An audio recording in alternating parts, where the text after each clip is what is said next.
Around 4,500 years ago, before the first stones were raised at Stonehenge, something even more ambitious was unfolding in northern England. A megalithic landscape that would eventually dwarf its more famous southern counterpart. It is, quite frankly, one of the most mysterious, impressive, and important prehistoric landscapes anywhere in Europe, which today is centred on this circle of stones, also known as Gamelands. Tucked away at the foot of a limestone scar, Gamelands may serve as a vital link to a much larger story. So, come with me as I explain why this wonky oval of pink boulders is my most visited prehistoric site in the country.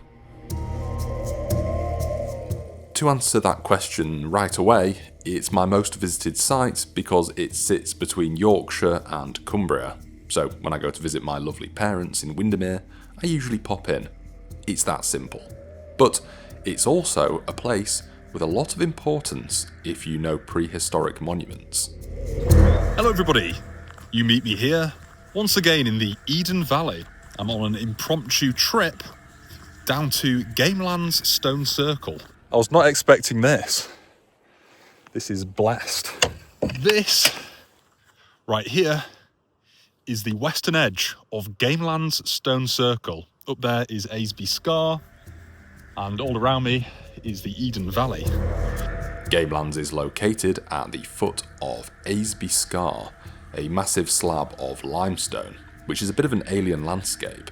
Interestingly, the circle sits in a field just off the popular coast-to-coast path, which joins the coasts of Yorkshire and Cumbria via one footpath. This may be important to remember, so remember it. The name Gamelands may come from either Gamel de Pennington, an early lord of the area, or from its later use as a camplands. Camplands? Gamelands? That's a terrible theory, to be honest. Gamelands is one of the largest stone circles in England, measuring roughly 45 metres by 38 metres in diameter. Obviously, this isn't round, but rather an awkward sort of squat oval, described by Alexander Thom as a flattened circle, with one side slightly straightened, this one. This, however, like many of Thom's theories on stone circles, does not account for lost archaeology or recent activity. For instance, at the nearby Long Meg, Thom's other flattened circle, later research revealed that it was built in that shape because it was squished between a cursus and a henge. The same is likely true of Gamelands, except instead of a henge, it's likely just this wall. It seems that 18th century farmers moved the stones inwards, which is a good demonstration of how us English take our land ownership far too seriously. The circle looks out over the upper Lune Valley. It isn't placed directly on flat ground, but rather on the backside of a rise that largely blocks views. This is one of the odder elements of the circle, as if I was a Neolithic man rather than the Neanderthal that I appear to be, I would choose the next field over so I can actually see the lovely view. At the centre of the circle is a shallow hollow, now known to be a natural feature, probably a spring. Some have suggested that the circle was built to surround this, which would explain why it's off the centre of the hill, but who knows? Originally, it had around 40 to 43 stones, and may once have included an entrance to the southeast. Today, only around 30 stones remain. Most of them are lying flat, or what we would call recumbent. However, this may also relate to one of the most interesting things about Gamelands, the choice of stones. Nearly all of the stones are made of pink red Shap granite. If you know your local archaeology, or have watched my second most watched video, you'll know all about Shap. Do you see that? That's pink granite. A special type of pink granite known as Shap granite. A type of pink granite stone which you get up here because it's just down the road from Shap. So much in the Victorian period and Edwardian periods were built from this. It wasn't just the Victorians who liked this stuff. Neolithic people also found a certain je ne sais quoi. But one stone stands out, a pale limestone boulder on the southeast side, clearly different from the rest. There is also a noticeable quartz cross among these stones, which, if you were a Neolithic person, you'd almost certainly pick up on. That limestone slab, however, has been linked to the winter solstice sunrise, because if you stood in the centre of the circle and looked towards that one white stone, that's where the sunrise would be on the winter solstice sunrise. This would be very similar to several other large stone circles and henges in England. Of course, we have Swinside and Long Meg nearby, both of which I've made videos on, but also the Rollright stones in Oxfordshire and Stonehenge. Do let me know in the comments if you can think of any more Neolithic stone circles in your area that have these obvious alignments that are built from stone. For those who don't already know this, Shap Avenue was once a sister site to the better known Avebury, England's largest stone circle.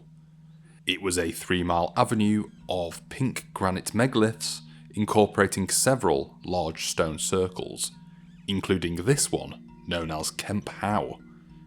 Do you notice any similarities to Gamelands?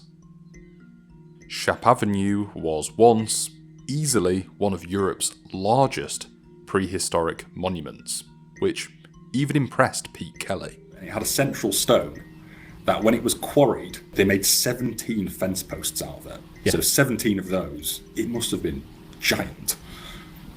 Flipping out, yeah, it must have been huge. So one massive megalith in the middle. It may have once rivaled Stonehenge and Avebury in its sheer scale, but greedy landowners sadly destroyed it, leaving only a scatter of massive stones to evidence what was once, well, the Avebury of the North. Well, as the crow flies, Gamelands sits only 5.5 miles to the southeast of Shap Avenue. I would wager, mad megalithic genius that I am, that Gamelands and Shap Avenue were connected somehow. Interestingly, a Dr. Byrne was the first to visit Gamelands as late as 1777. Before then, nobody had even ever mentioned it.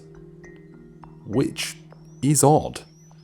Well, 1777 is also the year that Lady Mary Lowther painted this incredible painting of Shap Avenue, showing how closely spaced those pink granite boulders once stood. One of the most fascinating things found in this landscape was the cairn found just above the circle, known as Little Kimmond.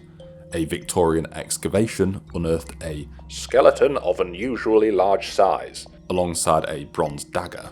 This seems to be a running theme with skeletons in this region, with another cairn to the north, Iron Hill, being found to contain, quote, a skeleton of gigantic proportions.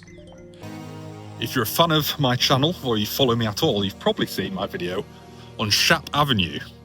And these stones are made out of Shap granite, which most of Shap Avenue was presumably made of.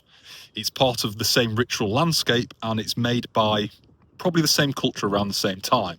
Now, the people who built this were likely influenced by Irish settlers sometime around 3200 BC, because, as I've said before, we have the arrival of passage tomb art here in the Eden Valley, and then within 100-200 years we have big megalithic stone circles appearing. But we can say to some certainty that stone circles like this highly influenced the stone circles of Wiltshire and Oxfordshire, which then eventually led to the big megalithic monument of Europe that everyone knows, Stonehenge, being built. Although people often think that this type of stone circle is common, and they'll, build replicas and dance around in their pants inside them, only a few examples survive.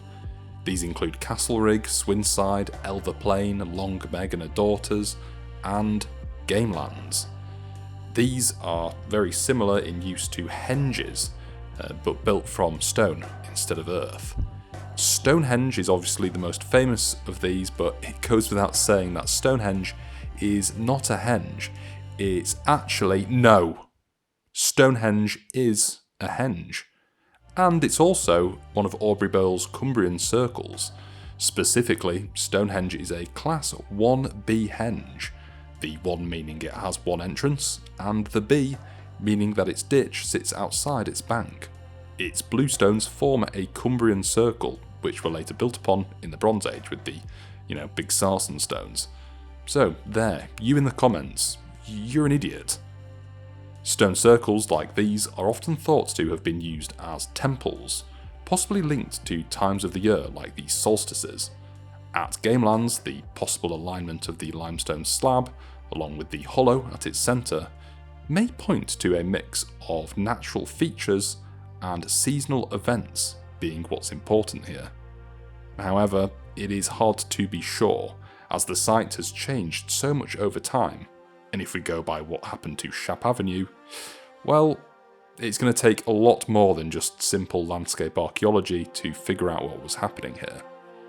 Just to make one point on that, we know that these two gaps in the stone circle came from somebody dynamiting it back in the 18th century. So obviously the archaeology hasn't really been treated with the best respect in this area. But to sort of conclude on what this really is, it would certainly seem that this stone circle may have been some kind of stopping place for people who were making some kind of pilgrimage to the major monumental complex to the north. But other than that, isn't it just fascinating that we're able to actually stand inside this stone circle and appreciate how many prehistoric people have likely stood in here and experienced pretty much the same landscape as the people back then did? It's one of my favourite places, and it has a link to what is potentially England's most underappreciated archaeological site, which, before I die, somebody please investigate Shap Avenue. I have been Adam Morgan Ibbotson. I appreciate you all so much, and I hope you really enjoyed this video. If you liked the video, please do press the like button, and do certainly subscribe. I know people don't subscribe as much these days, but it really helps me out. So if you just press that subscribe button, you're a star. So yes, I'll catch you all on the next one. Goodbye.